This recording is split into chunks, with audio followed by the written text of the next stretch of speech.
by the Massachusetts Peace Action and sponsored by Massachusetts Peace Action and the Campaign for Peace, Disarmament, and Common Security. Also Massachusetts Peace Action and okay, there's a little bit of an echo, I guess. That's me.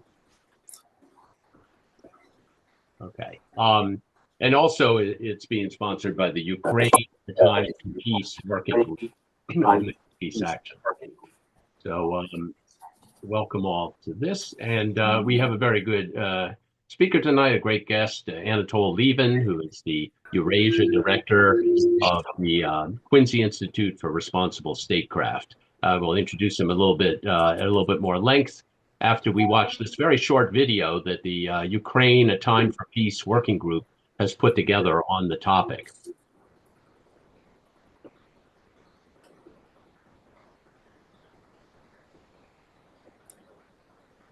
Continued escalation of the war in Ukraine puts the entire world on the brink of nuclear annihilation.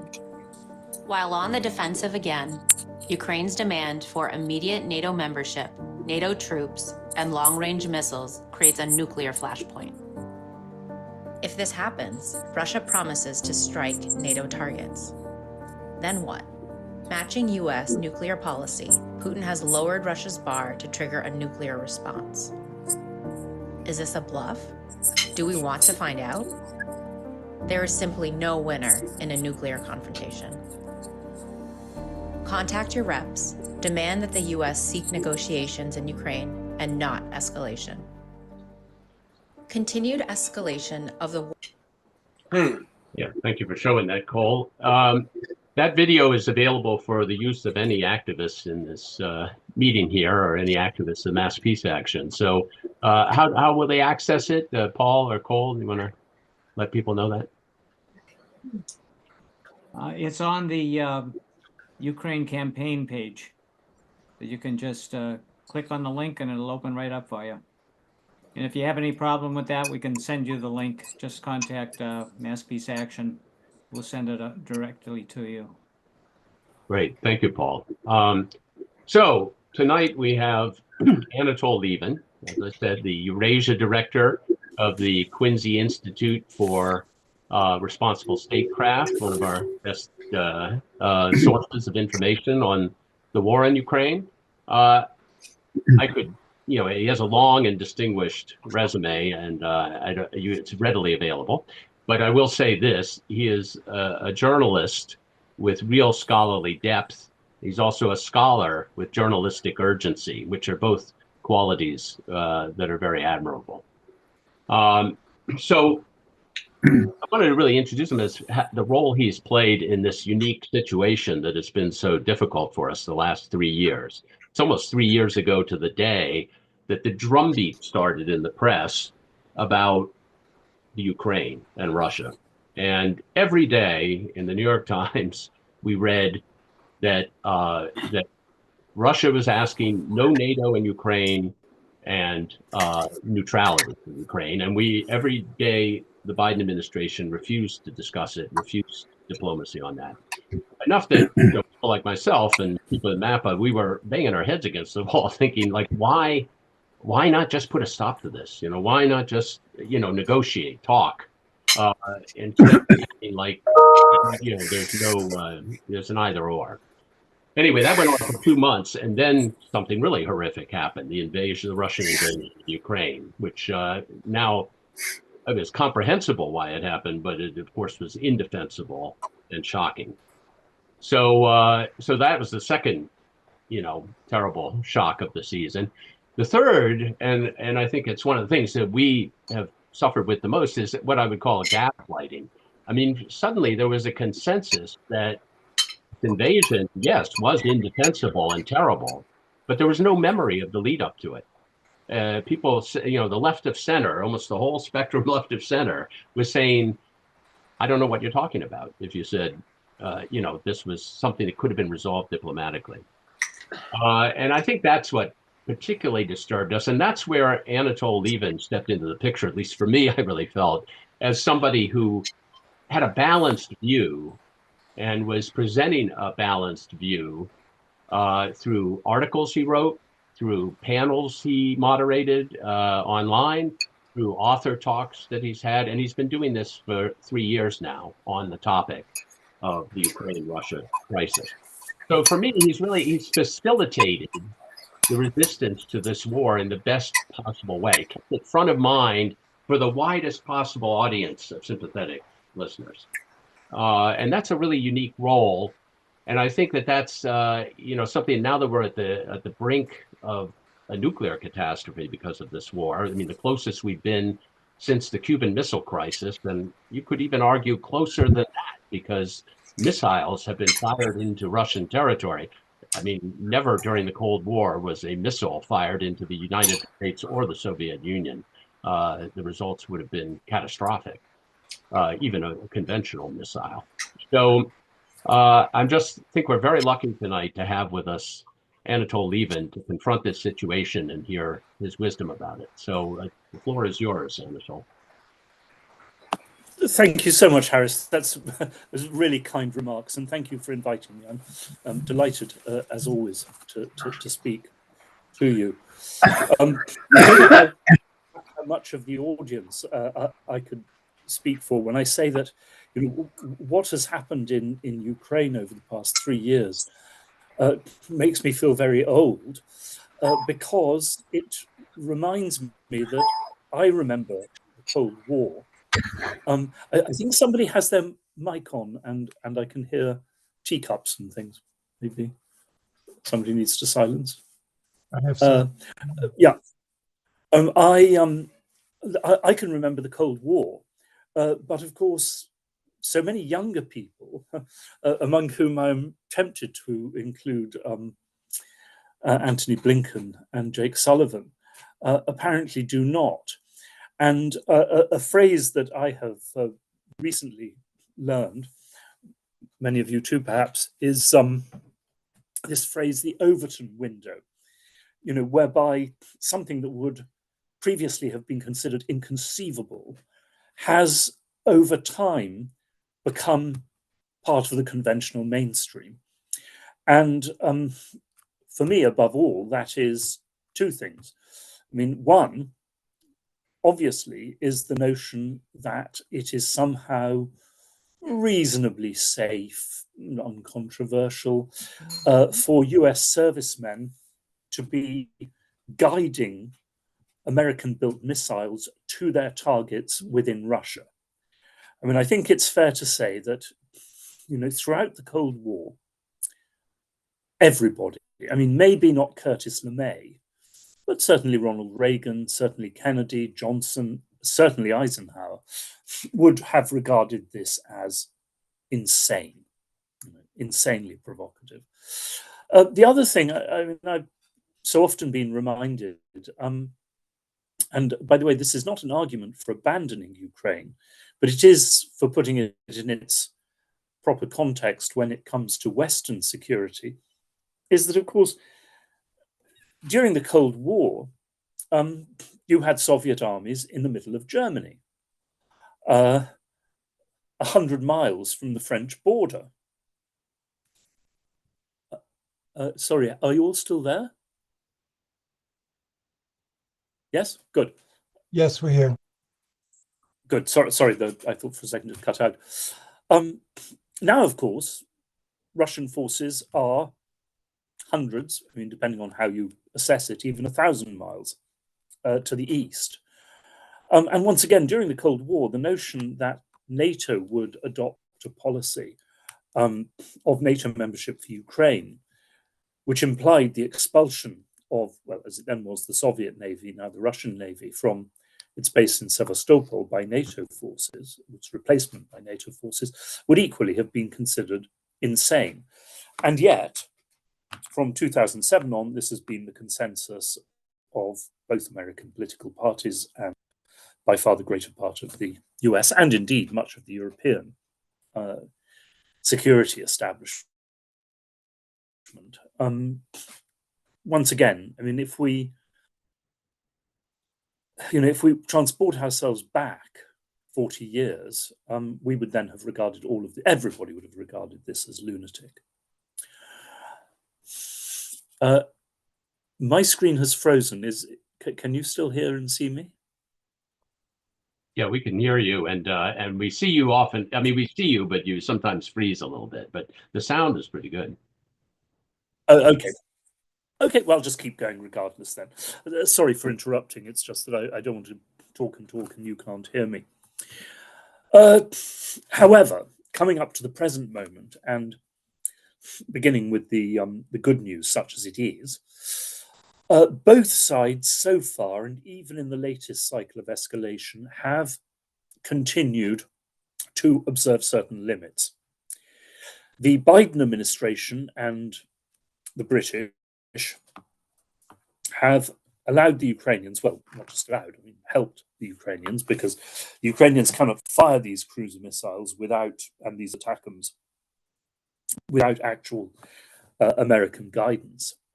But their use has been restricted to the area along the Russian border, around the battlefield in Kursk, where the Ukrainians have occupied a slice of Russian territory.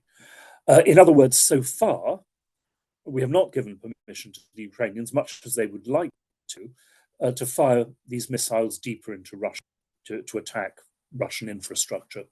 Now, by the way, I should say, of course, that, of course, morally and legally speaking, the Ukrainians have the perfect right to do so, and we have the perfect right to help them because, of course, Russia has been for almost 3 years now attacking Ukrainian infrastructure and attacking targets deep inside Ukraine. But, of course, one also has to look at the bigger picture and the risks. I think one should also point out the risks not just to us and not just to humanity in general, but also, of course, the risks to Ukraine.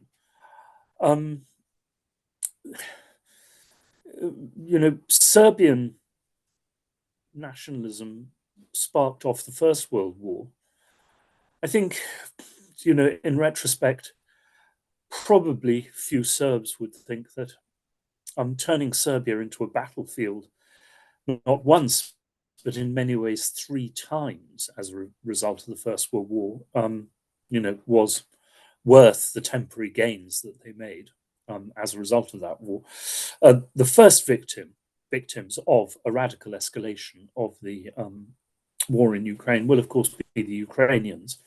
And it's worth pointing out from that point of view that Russia, too, has observed certain limits. It has attacked energy infrastructure, but it has not, as far as I can see, deliberately set out simply to kill civilians, as we did in the Second World War, as the Germans did, as Israel is now doing in Gaza. That could change. The Russian government has also not gone after, well, obviously it hasn't gone after Western targets because that means war with NATO, but it also hasn't gone after Western targets in Kyiv, Western embassies, which, of course, as we did with the Chinese embassy in Belgrade in 1999, could always be blamed on a mistake, on a missile that had been shot down by the Ukrainians or whatever. They also haven't set out, at least not by bombardment, to destroy the Ukrainian government. So there is plenty of room for escalation on the Russian side. So far, however, the Russians have made basically a demonstrative retaliation by firing this intermediate range ballistic missile at a military factory in Dnipro, but only one. And they did warn the West that it was coming. They warned America through the nuclear red line. And of course, they have not attacked the West directly. So certain limits are holding. The other good news for the moment is that it doesn't look as if the Ukrainian army is on the point of complete collapse. They will undoubtedly give up more territory in the weeks to come, but and I could be wrong. God knows, I've been wrong before about the Ukrainian war. But Russia's advances are still very slow, and Russia is suffering very heavy casualties. Because, of course, the risk of much greater escalation on the Western side comes if it looks as if the Ukrainians are losing very badly. And then, we are faced with the choice of either, agreeing to a peace settlement basically on Russian terms with few conditions, or of intervening ourselves in a much more direct way, which would, without question, lead to direct Russian attacks on the West. And as far as the Russians are concerned, as you may have seen, William Burns, the head of the CIA, said that the only time that the CIA was really worried that Russia might move to the use of nuclear weapons was when, for a relatively brief period in the autumn of 2022, it looked as if the Russians were facing complete defeat. And it is very clear to me from my conversations with Russians that faced with complete defeat in Ukraine, they would escalate to nuclear war. But complete defeat of the Russians, unless NATO intervenes directly, now looks highly unlikely. In fact, any further defeat of the Russians looks highly unlikely. But I think it's worth emphasizing, it's certainly something that I and the Quincy Institute have said again and again, is that compared to what pretty obviously were Putin's aims, his goals, at the start of the war, Russia has already been defeated to a very considerable extent. And those goals have been radically reduced. Russia hasn't been completely defeated, but on the assumption, which is very evident, that the initial Russian goals involved regime change in Kyiv, the subjugation of the whole of Ukraine, and complete, the complete destruction of any Ukrainian path to the West, and that this was then, after a few weeks, as a result of Russian defeats, scaled down to the seizure of territory in eastern and southern Ukraine, but much greater territory than Russia now holds. Putin's demand for the whole of 4 Ukrainian provinces does mark a radical reduction, an acceptance of, if you like, partial defeat, or, as Putin would spin it, partial victory. And I think, looking at it from the Ukrainian side, and the Ukrainians, I think, if you look at Ukrainian public opinion, if you look at the latest remarks by the Ukrainian government, are actually coming round to this position, which is that if you can preserve 80% of Ukraine, including all the core ethnic and historical areas of Ukraine, as an independent state, which, whatever its formally neutral status, will undoubtedly be very pro-Western and very anti-Russian. And if you can preserve a path for Ukraine towards membership of the European Union, now, I'm not saying that they can achieve that or that the European Union can achieve that, but if that path for Ukraine is open, then previous generations of Ukrainians would, I think, have seen this as, and now I'm going back, not just to the beginning of the war, I'm going back past 300 years of Ukrainian history, have seen this as a real victory, though not obviously a complete victory. But I think it's clear that complete victory is not possible for Ukraine. But I also don't think that it is possible for Russia. And here, it's a question of what resources both sides can mobilize in this war.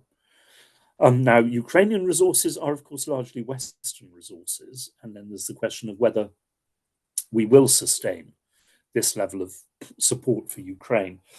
If you look at the fact that the German government has just collapsed due to a battle over the budget, if you look at the fact that the French government looks as if it's on the point of collapse as a result of a battle over the budget, I think it's pretty clear that indefinite or even long-term Western support at this level cannot be guaranteed. And of course, we also see the mood of many people in the US Congress. And of course, a major battle now going on between Washington and Kyiv is the attempt to force the Ukrainians to conscript youth from the age of 18 on into their army, because they are, facing acute shortages of manpower. And of course, that's something that we cannot provide them with from the West. The problem is, of course, that having lost so much of its population in flight to the West, having lost so many of its young men killed and wounded, if the Ukrainians now launch total mobilization of their population,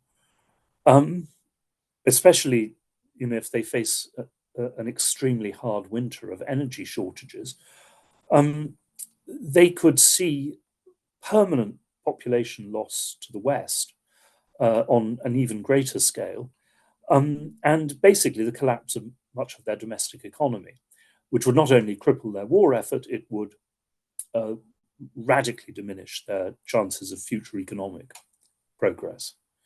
But I think it's worth pointing out that on the Russian side, and here Putin has been tremendously attacked for this by Russian hardliners. Putin has only mobilized a fraction of Russia's available manpower. And in order to make them happy or happier about serving in the military, and to reconcile their families, the provincial societies from which they come to their service, Russia is paying them extraordinarily high wages. 5 times in some cases the average, not the mean, the average wage in the admittedly pretty impoverished provinces from which they come. Now, what that indicates, I think, is that Putin is not at all confident about the willingness of the Russian population to accept much bigger sacrifices for complete victory. If you look at Russian opinion polls, and this also came out very much from my discussions with members of the Russian establishment, great majority of the Russian population, and I would say a substantial majority of the Russian establishment, though this is more impressionistic, are absolutely determined to avoid what they would see as Russian defeat, which means Russian withdrawal from the areas now held by Russia and Russian acceptance of Ukraine's NATO membership. But the opinion polls also show that substantial majorities of Russians would accept a peace settlement along the present lines, including no NATO membership. In other words, they do not want to go on to total victory. Oh, and by the way, I mean, the Russian shortage of manpower and Putin's unwillingness to recruit more Russians is rather dramatically demonstrated by the fact that he appears to have recruited about 10,000 North Korean soldiers, perhaps with more in the pipeline, even though he must surely have known that this was likely to provoke some form of retaliation or escalation from the West. So although undoubtedly time is not on Ukraine's side, it's not necessarily on Russia's, completely on Russia's side in the short term, or possibly even the medium term. So there is, I believe, a window, and I'm sorry, I'm sure, as many of you will probably be, that it is a window that the Trump administration now has to try to exploit. But I do believe that there is a window for a compromise peace. And I hope that the administration will open talks with Russia as quickly as possible. We now have General Kellogg as a chief negotiator. Now, it won't be quick and it won't be easy. But first of all, of course, it's important to note that the initial Ukrainian and Russian positions will inevitably be maximalist ones. Well, not maximalist because, as I say, they've already scaled them down. But Putin is demanding complete Ukrainian withdrawal from these 4 provinces, from those parts of the provinces now held by the Ukrainians. Now, that is not going to happen. The Ukrainians will not do that, except conceivably as part of a land swap if the Russians take territory elsewhere. The Ukrainians are calling for immediate NATO membership for the 80% of Ukraine that remains in Ukraine's hands. That's a non-starter. Russia will simply not agree with that. And if the West insists on it, there will be no agreement. But the West will not insist on it because our governments have said again and again and again that we will not go to war to defend Ukraine. And that is, after all, what NATO membership means. And clearly, a NATO membership without a settlement of the territorial issue embroil us in the potential for resumption of the war. Well, this then leaves a whole set of other issues to be resolved, which I won't go into in great detail, but I'm happy enough, very happy to talk about in response to questions. There's the question of what Russia means by demilitarization.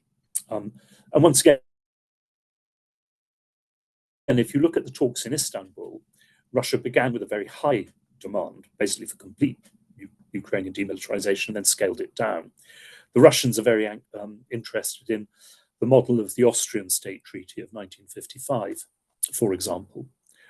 There is the question of what the Russians mean by denazification and guarantees of Russian rights in Ukraine. There is the question, obviously, of the extent of security guarantees to Ukraine and what those security guarantees are. So all of these issues will have to be discussed and eventually resolved in talks. I would also say that realistically, the initial stages of these talks will have to be between the United States and Russia. And that is not just because, God knows, they will be complicated enough, without the Ukrainians present. I mean, obviously, in the end, the Ukrainians will have to be there and will have to agree. But time is not on their side, which means that although these negotiations will inevitably take time, we do not have endless time to lose.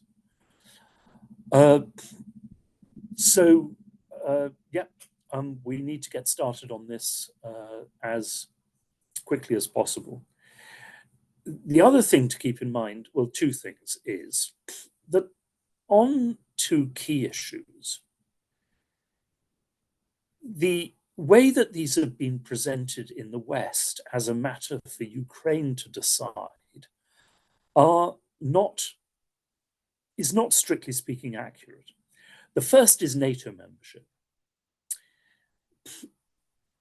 A joke, I sometimes think I invented it myself, but I think it was somebody else, but I can't remember who,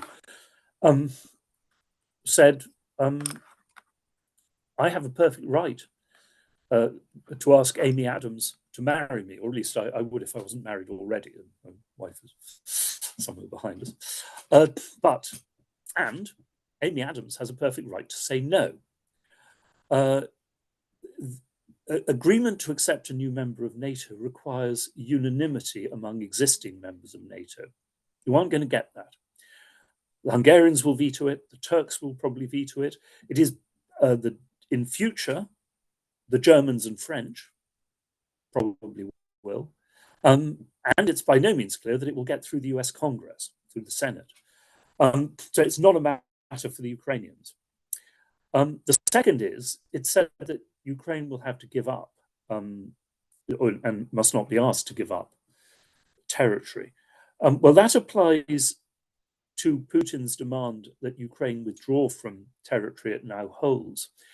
It does not, however, apply to the territory that Ukraine has already lost and is in Russian hands. For this reason, that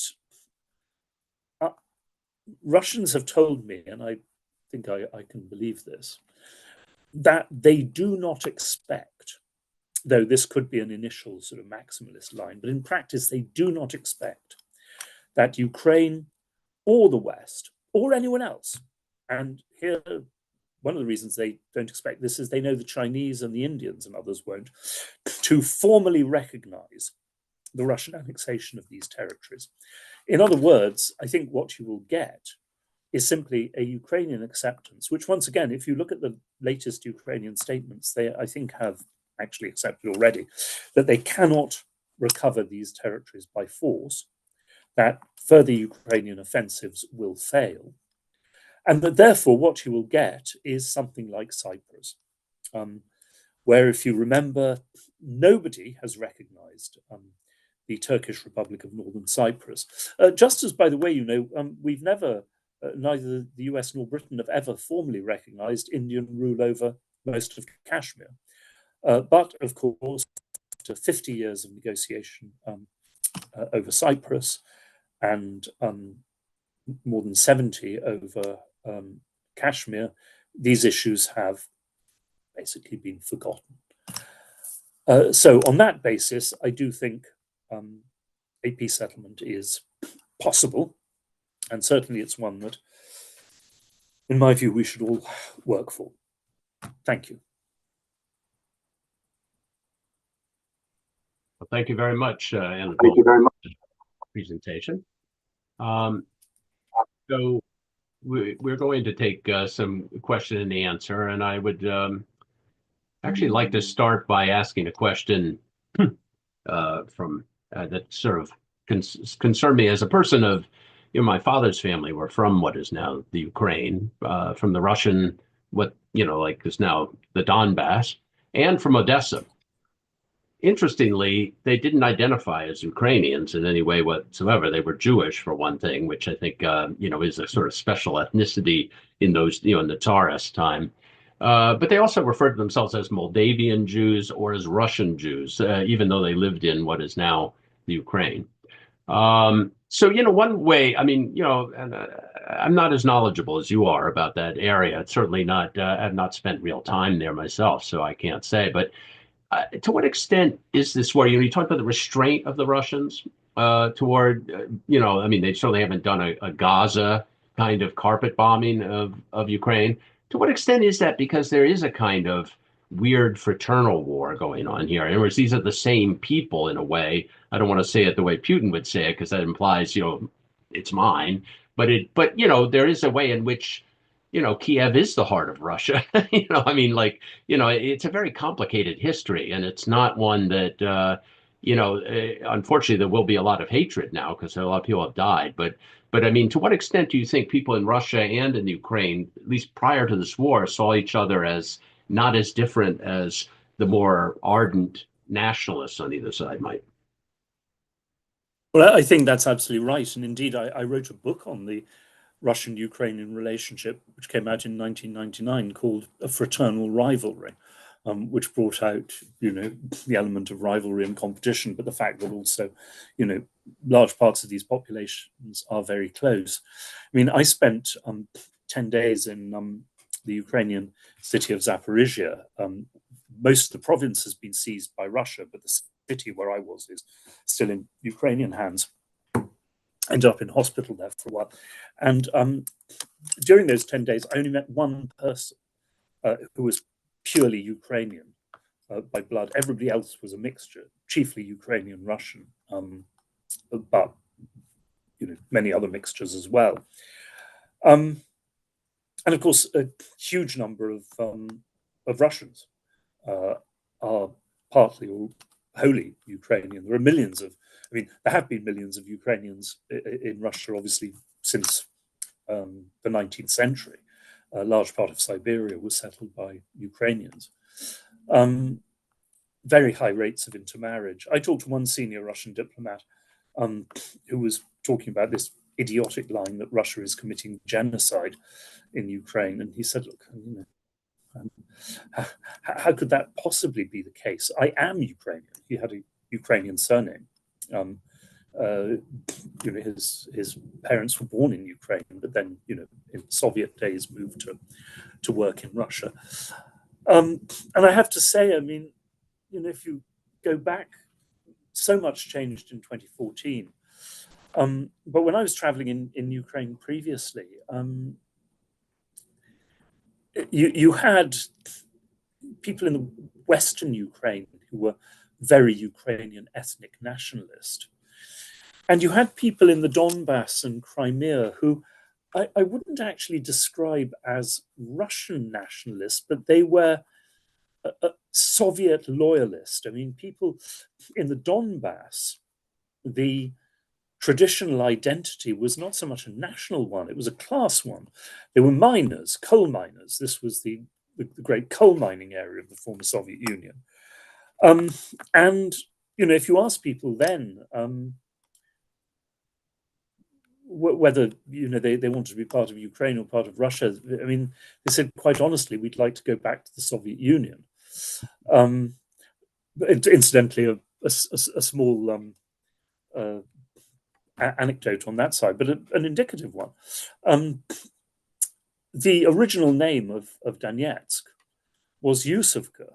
Yusovka comes from Hughes. John Hughes was the Welsh mining engineer who the Tsars put in to develop the Donbass in the 1860s and 70s. And, like Lynchburg and Wyattsville and all these towns in America, he named the settlement after himself, Husovka. It was renamed, of course, after the revolution, since, having a Soviet communist town named after a Welsh businessman was not considered exactly appropriate. But you see what I mean, that this is not ancient Ukrainian or ancient Russian territory. It's basically a settlement of the Russian imperial version of the Industrial Revolution. And across central Ukraine, certainly in the cities, not so much in the countryside where, much more solid Ukrainian ethnic populations, the huge majorities of the population were deeply anxious to avoid conflict between Russia and Ukraine because they were mixed. I talk about this, in my book. You ask people, do you consider yourself Russian or Ukrainian? And they'd say, well, I consider myself Russian, although I have a Ukrainian name, but that's because my Ukrainian father left, divorced my mother, and my mother then, remarried a Russian, and I was brought up speaking Russian. Or somebody would say, well, I consider myself Ukrainian, not Russian, although actually 3 out of my 4 grandparents were Russian, but, I was brought up in, in Ukraine, and I identify with this country. But by the way, of course, our language at home is Russian. So, yeah, and it has always seemed to me yes, I mean, a tragedy, and it's been a tragedy for many families, that that this was broken up, and now, some of this, no doubt, was inevitable as a result of the clash of nationalisms and the clash of geopolitics. But I can't help thinking that a Western policy that had really cared about the ordinary people of Ukraine, rather than ideological and geopolitical programs, would have approached this country in a much more careful way. As, by the way, it goes without saying, would the government in Moscow.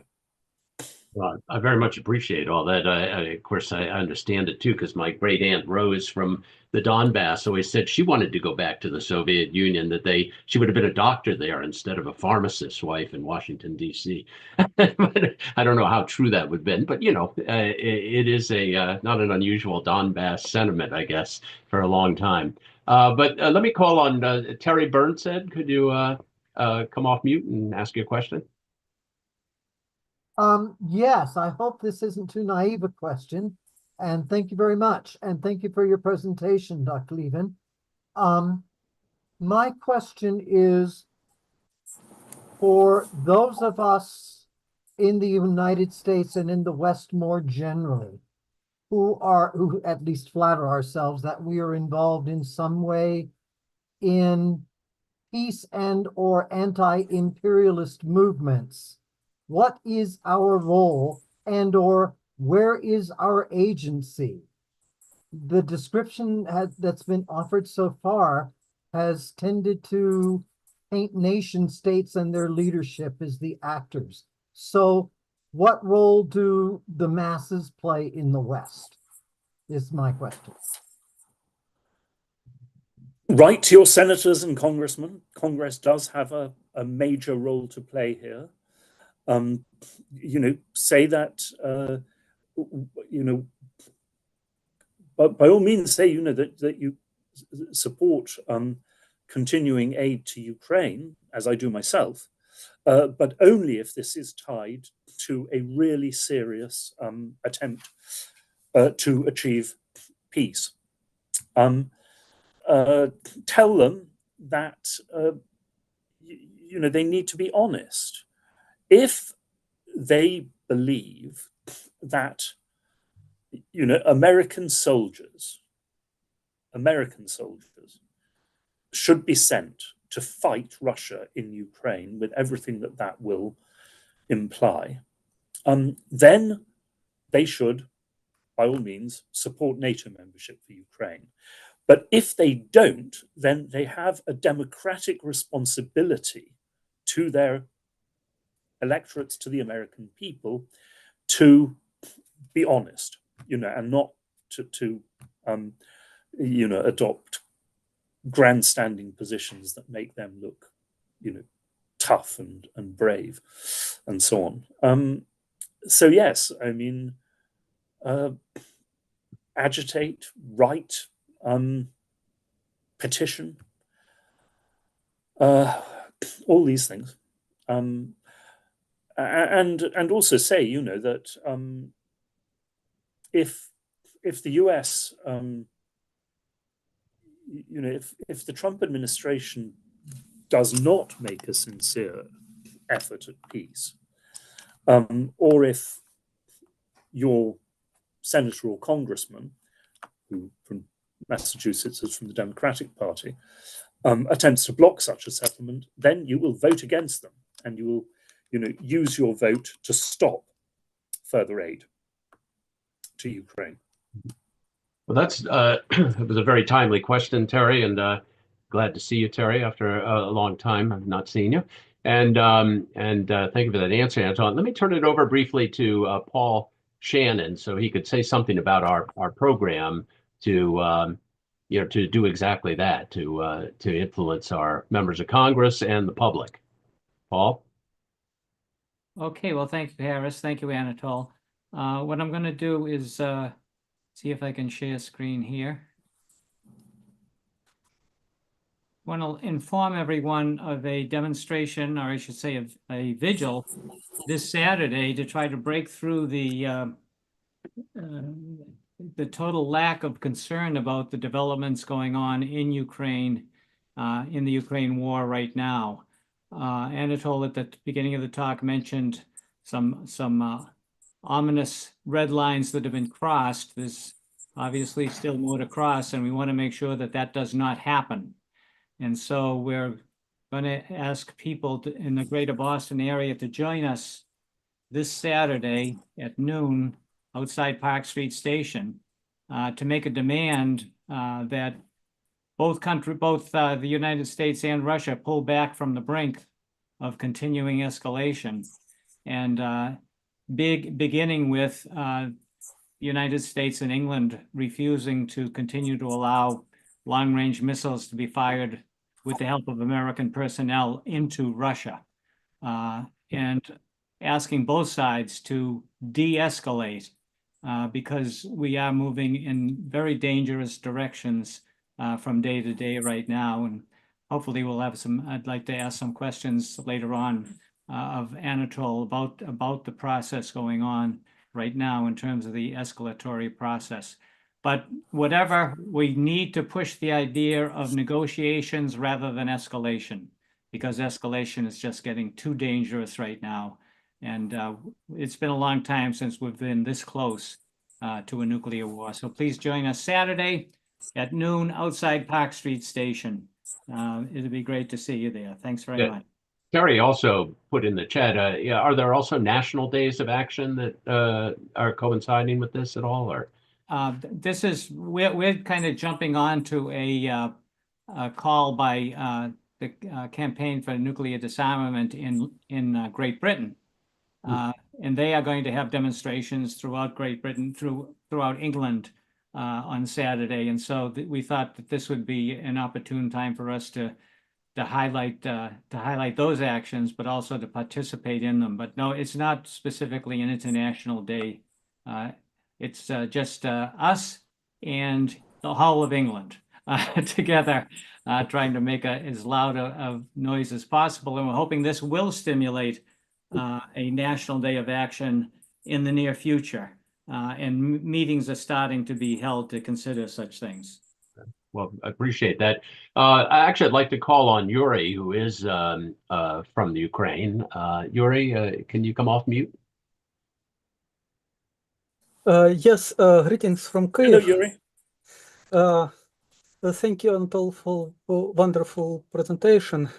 Zelensky said in interview to Sky News recent days that Ukraine is not going to have Minsk III or Budapest Memorandum II. We were let down by parties to these agreements. He thinks, however, that Ukraine could commit to diplomatic, not military, regaining of temporary occupied territories of Ukraine if Ukraine will be protected by NATO membership. And of course, we don't want to risk nuclear war between NATO and Russia. But if Ukraine join nuclear ban treaty, this option could be acceptable for Russia. Because nuclear ban treaty means that there will be no American nuclear weapons and no nuclear drills in Ukrainian territory. So what do you think about this proposal of Ukrainian Quakers, Ukrainian pacifists, that Ukraine could join the nuclear ban treaty, commit to nuclear neutrality, and in that way push Putin to stop Russian aggression and tolerate NATO membership of Ukraine? I'm afraid that,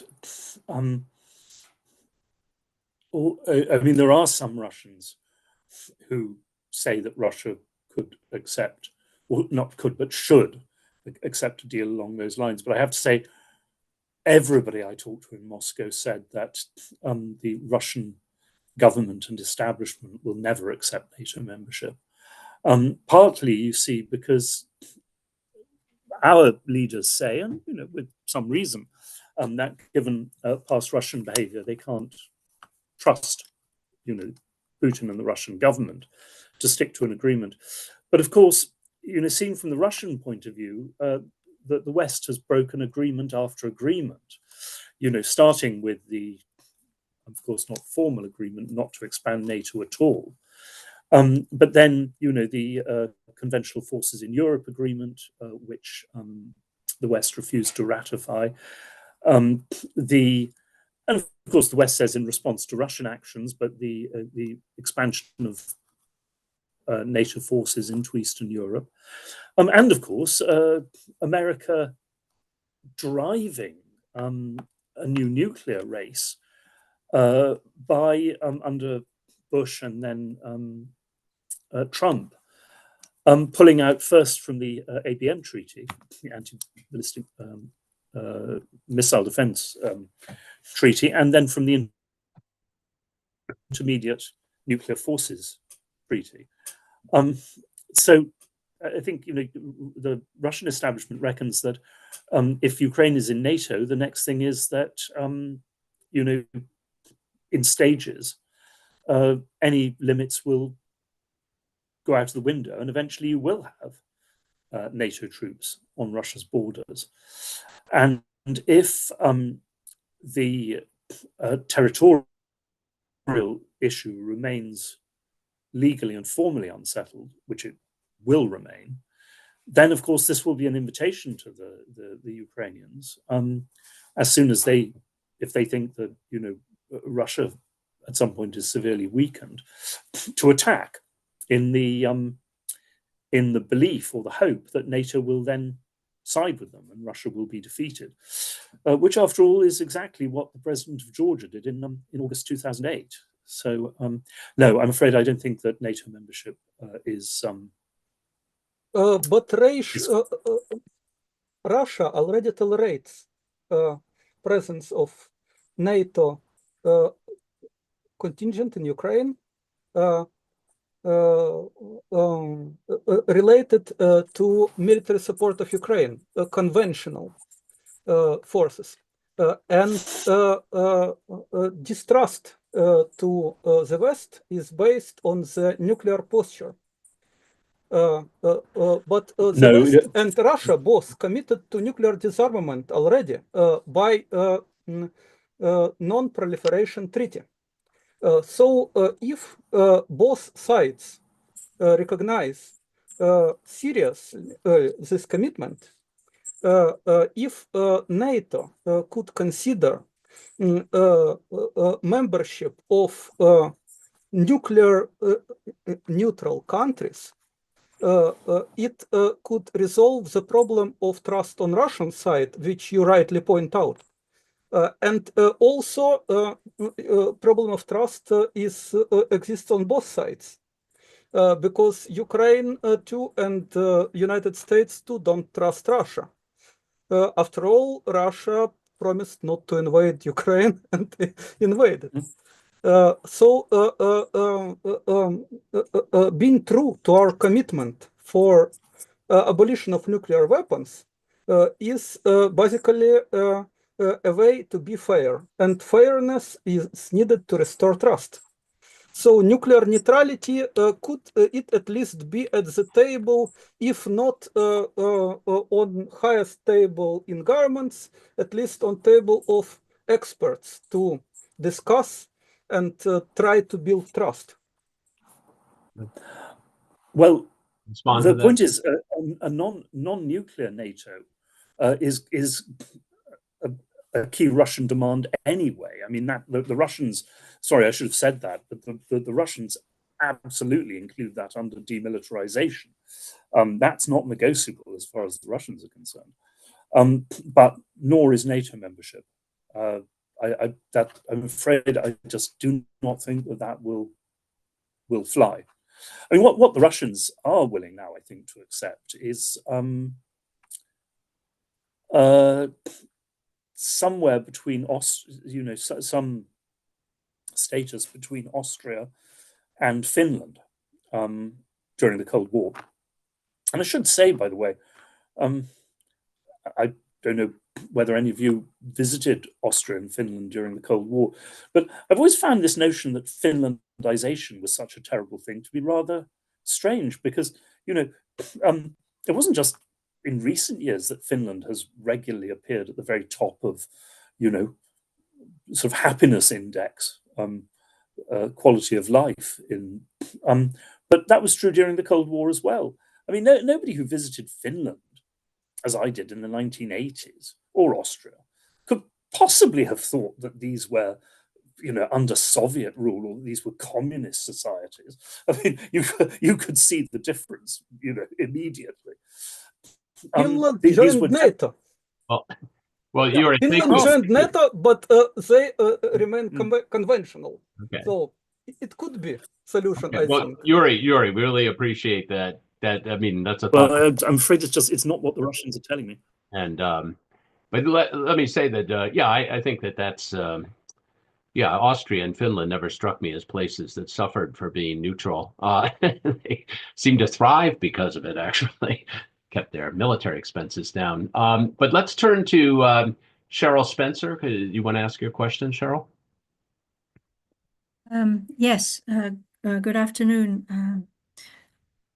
My disarm committee of the Women's International League for Peace and Freedom is currently finishing off a statement that we will be issuing shortly, where we say that we think the Organization for Security and Cooperation in Europe, OSCE, is much better standing to help solve this problem, that NATO should keep its nose out, and the OSCE, which already has quite a lot of experience within NATO, within Ukraine and the Donbass, that they should be the organization that actually takes on making this ceasefire and negotiations proceed. What do you think of that idea, please? Yeah, let me just repeat for Anatol. I think you lost. I got it.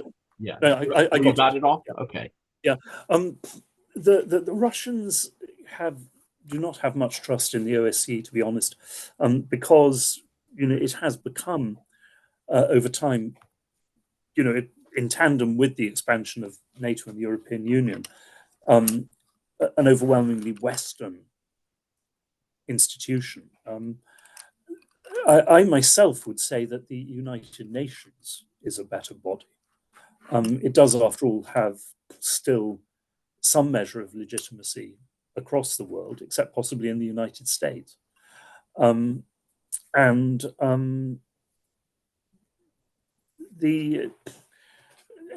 other body that could be involved in a way, although perhaps not because Russia is a member of that, but I've often said that if this is not going to happen under Trump, but I was saying to Biden and the Harris team that if they wanted to shift some of the very difficult political responsibility for seeking a peace settlement from their shoulders, they should not snub and reject, but actively welcome the involvement of countries like India and Brazil, and South Africa, who are seen by the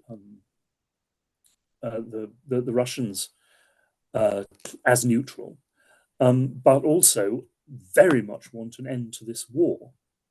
And of course, in the case of India, certainly are also seen by the United States as a partner. So those are the BRICS countries. Well, not necessarily the BRICS as an organization, because of course Russia is a founding member of BRICS, but a grouping within BRICS. The Indians and the Brazilians have put forward peace proposals, and America basically kicked them in the teeth. Very foolish if you think that eventually you're going to negotiate. You need intermediaries like this. Well, thank you for that, Cheryl.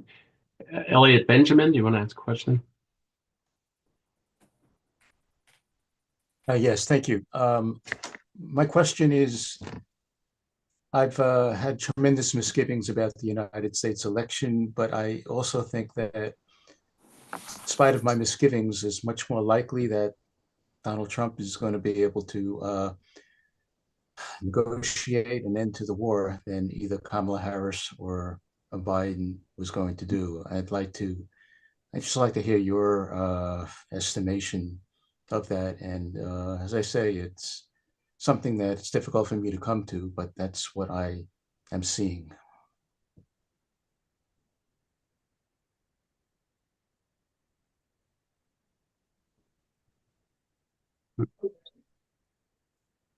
Anatol, by the way, folks, Anatol is having trouble with his internet. I don't know exactly where he's calling from, but you cut out there. Can you hear me now? yeah, now I hear you. Yes. Yeah. Sorry, I missed most of that question. Okay, I'll just try to briefly restate it that in spite of my own personal misgivings about Donald Trump being president, it seems to me that there's more likelihood, much more likelihood actually, that he'd be able to negotiate an end to the war through peaceful negotiations than Kamala Harris would have or Biden. And again, it's a struggling conflict for me to come to terms with this. So I'd like to hear your estimation of that scenario.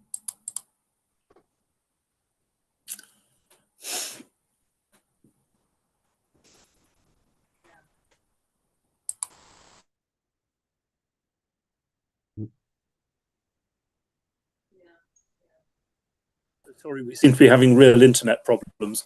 But I mean, from what I could hear, can you hear me now? Yeah, we hear you. Yes. Yes, I mean, I agree with you. And all I can say is I'm sorry that it had to be Trump. But yes.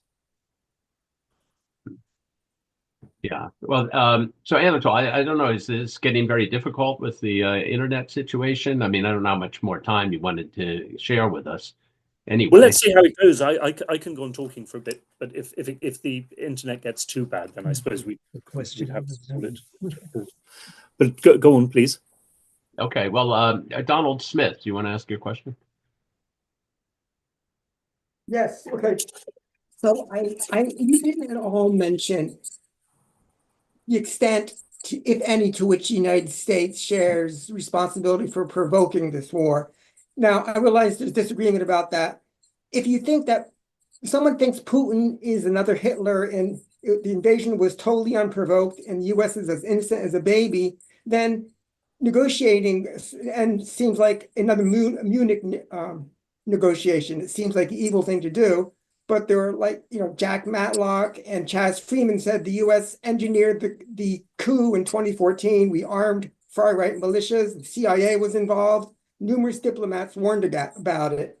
So although I certainly would not say that Russia's invasion was justified, it seems like a huge lie to say it was unprovoked. Can you comment on that and whether that would help admitting, maybe it's impossible to get the people to admit that the U.S. provoked this, but if you realize that the U.S. is not innocent, it makes negotiations even more important. Thank you. Well, I mean, to be honest, I would dearly love, from the point of view of trying to bring this ghastly war to an end, simply to ignore the whole question of responsibility, because of course it just becomes the source of mutual insults. The problem is that, as you've suggested, Donald, you can't, because the Hitler analogy is used to say, if we let Putin retain any of the territory he's taken in Ukraine, he will, like Hitler, go on, to attack NATO and attack the Baltic states and attack. Oops. I heard attack NATO, then Anatol cut out. I can't hear him now. Some of the same people have been saying about Ukraine, that Putin and Ukraine, that Putin and other Russians have a... Well, technology is not cooperating with us tonight, but I had an expletive there, which I hope you didn't catch. Can you hear me now? Yes. Now I can. Yeah. You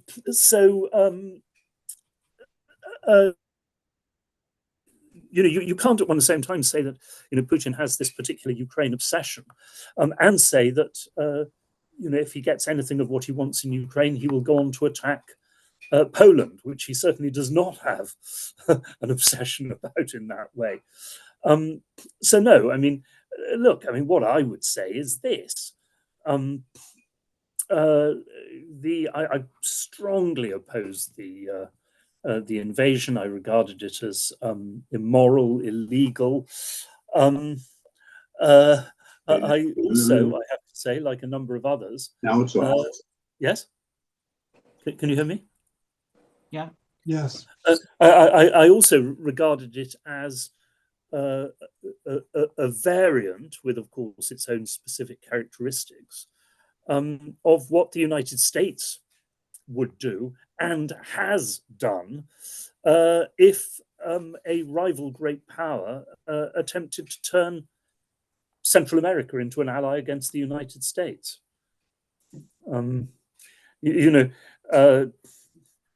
What Russia did was very bad, but as far as past American behavior is concerned, it's a question of pots and kettles. Yeah, well, the U.S. did it all over. Our sphere of influence is the whole world. Russia apparently isn't even Ukraine. Well, I mean, that I think you've really put your finger on it, because I think the absolutely disastrous moment in US policy was summed up in the Wolfowitz Doctrine of 1992, which, by the way, I mean, so many sensible American thinkers at the time said was appallingly dangerous and megalomaniac and was going to lead America into trouble. Because if you remember, and what that said was precisely that America should be the hegemon, should exert primacy, not just in the world as a whole, but in every region of the world. And no other country should have any influence beyond its borders except that allowed by the United States. Well, I mean, that was and that became, with a bit of a wobble under Obama, but it became the standard operating procedure of all succeeding US administrations. And I mean, it was absolutely bound to lead to tension and very likely to conflict with Russia and with China. And by the way, although, of course, it hasn't led to enormous tension with India because the US treats India with kid gloves as a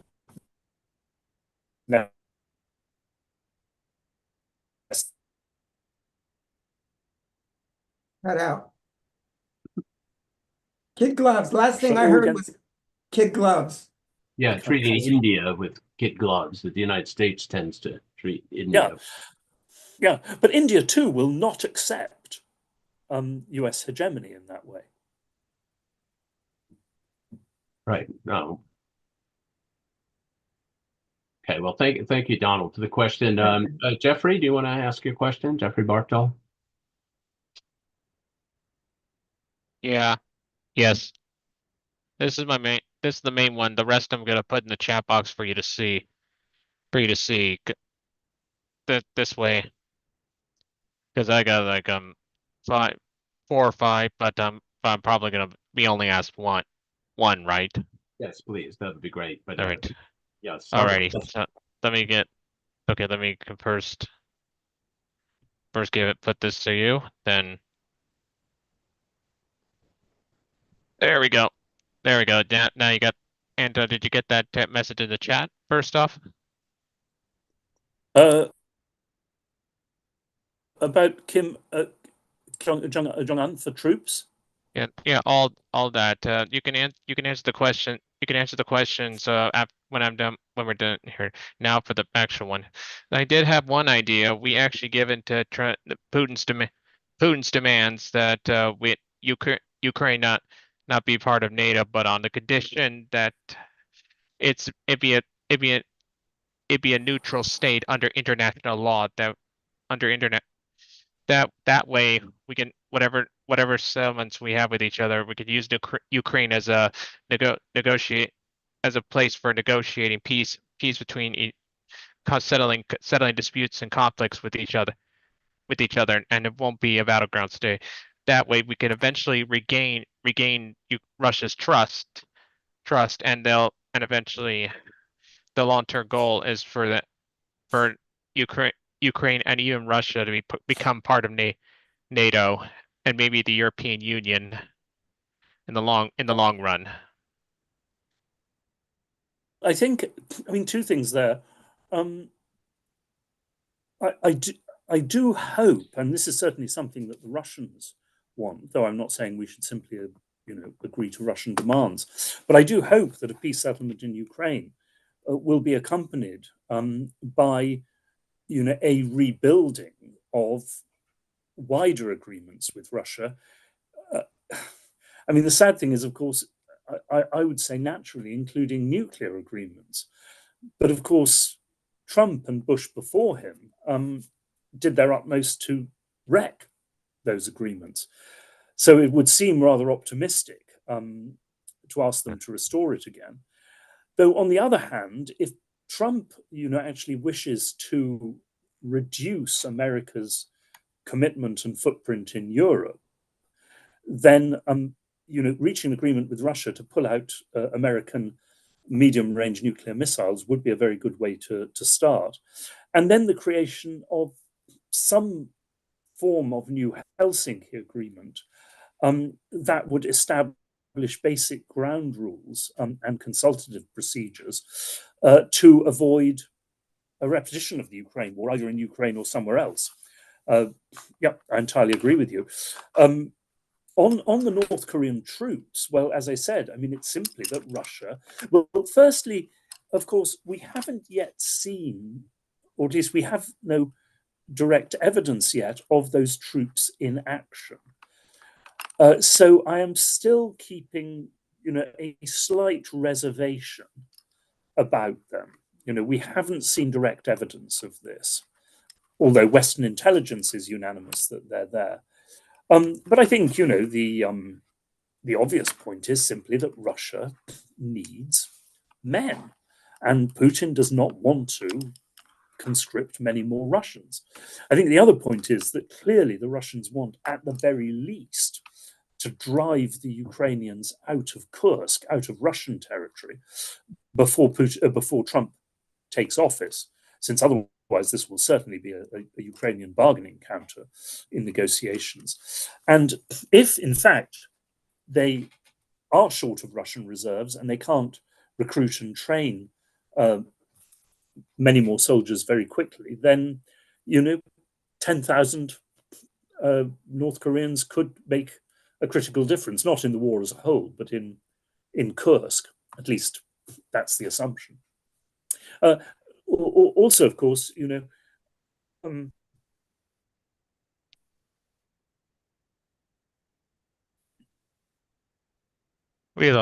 lost it.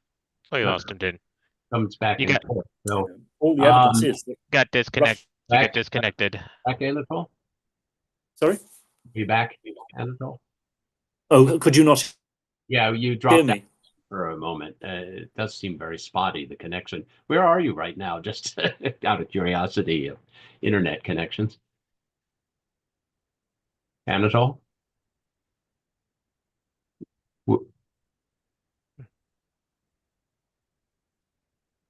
Now we don't hear you speak. Maybe turn off the cam. Maybe turn off the camera. That might help. I was going to suggest the same thing. Yeah, I don't know. The sound, though, hadn't been a problem before. It was more just freezing. Anatol, do you want to try to speak there? Yeah. Well, I would suggest I will take host. Since it is after it's 8:15, and that is not an unusual time for us to wrap up. I hate to cut short the back and forth with Anatol. It's been very good, and I appreciate everybody's participation. But I think we might want to say we got a good taste of it tonight, and we need to move forward with the work we're doing on contacting our members of Congress, senators, and There's also a request. Hold on. There's a request in the chat box that I wanted to make to Anton. yes, For the moment. yeah, you might have to send that if no other way, Jeffrey. You should send it to him via email at the Quincy Institute. If you go to their website, you can get his email there. so you could get a Can you put conversation. can you put that in the chat box or something? Because I don't know what that website is. Okay, Or, huh? somebody can do that for me. I appreciate it. Paul, QuincyInst.org. okay, QuincyInstitute.org. And that's, yeah, I've been able to reach people there very easily. So you can consider that. But yes, I think, Anatol, we're going to have to stop just because the internet is so difficult. And you've given us a great deal of time already, an hour and 15 minutes. So if that's okay with you, I think we're going to turn our attention just quickly to say we have events this Saturday. The big event is the rally at Park Street at noon. In downtown Boston, and we'd love to see people there to really send the message that nuclear war is not to even be trifled with. And let me say something. The New York Times today online has a very lengthy and disturbing article about American preparations for nuclear war since the 80s and the fears and so on, the rise and fall of these things. But it leaves you very chilled.